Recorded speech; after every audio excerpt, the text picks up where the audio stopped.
Jo, tai nieko ne. Aš trumpai biškai nuo savęs, o paskui nuo visų.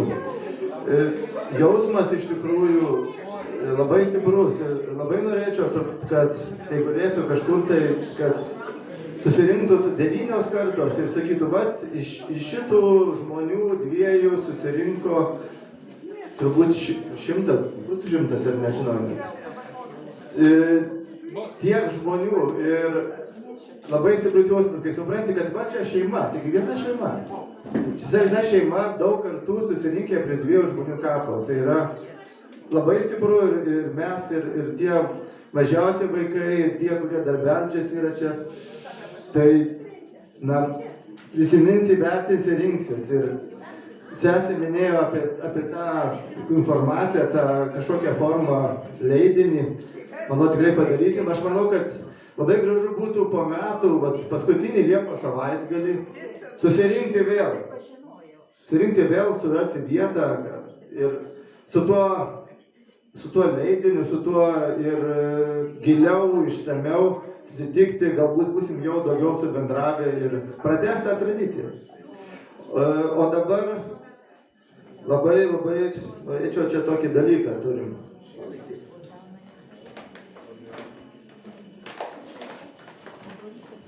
Lietuvos menininkas, turbūt daugelis žino, Saulius Vaitiekūnas, reiškia, sukūrė vieną iš savo darbų,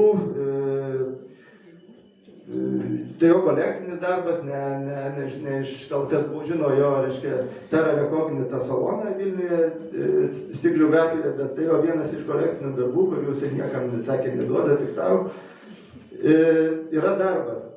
Čia tas, reiškia, pavadinau puodu, tai yra ne puodas, tai yra pieta, reiškia, sukurtas specialiai su visais inicialais Lietuvos šimtmečio garbiai. Indas, kuriame būdavo, kaip Saulius sakė, viskas trinama, mala, viskas dedama, tai bus mūsų šeimos, giminės visos plačios istorija, kuri čia sudėta į tą pietą. Ir iš tos trąšos, iš to komposto išaugo šitas giminės medis. Tvirtas, kietas, nedylantis ir amžinas. Čia viskas parašyta. Pirmasis Kygų giminės susitikimas 23 metų Liepos 29 diena.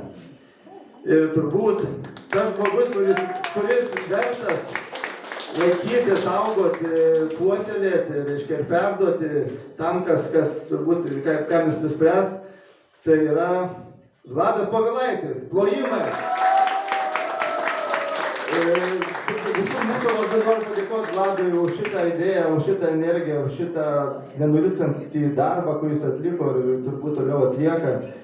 Ir ačiū tau ir aš manau, kad be šampano koks tada balius, koks tada stalas. Vladai, įteikiam iškilmingai ir labai džiaugiamės tave turėdami. Ačiū labai.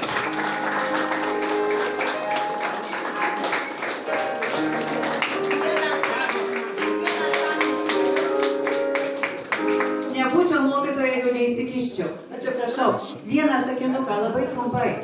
Dėkuoju Dievui ir visai mūsų giminiai, kad joje yra Vladas. Ir pirmiausia už jo begalinę kantrybę.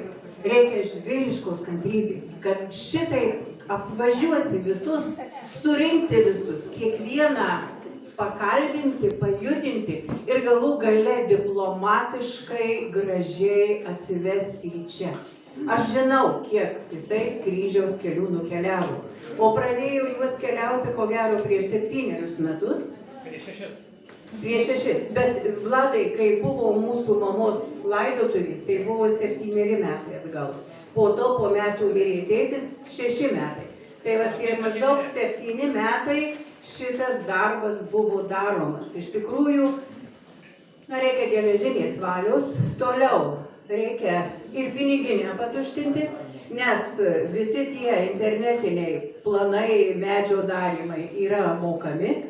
Kelionės važiavimai taip pat mokami, ėjimas iki šiandien dienos kainavo Vladui tikrai be galo daug nervų, sveikatos, kantrybės ir finansų. Todėl Miela giminė, susipraskim ir atitinkamai reikia susiskaičiuoti ir atiduoti tai, ką Vladas išleido šitą darbą darydamas. Tai čia tiesiog į finansinę pusę. O iš kitos pusės noriu dar kartą padėkoti ir pasakyti, kad jei ne Vladas, aš netikėčiau, kaip tėvai ir seneliai sakydavo, kad mūsų plati giminiai. Ta giminė iš tikrųjų plati.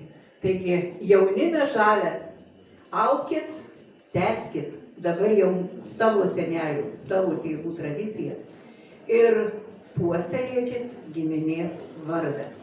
Jį reikia saugoti, jį reikia branginti, jį reikia nepaberti bile kur, o suburti į vieną vietą. Tegul jis atmieštas kito kraujo, bet tas kraujas geras, jisai irgi savas, jis kygų. O šalia kygų ir kitų pavardžių labai daug, jos labai brangios ir labai savos, jos mūsų plačios giminės. Taigi dar kartą, skanių pietų visiems. Jeigu jūs man leisit 1 minutę, nedaugiau, žinokit, tas įvertinimas gal ir sako, nevertas to mano rūpesčio.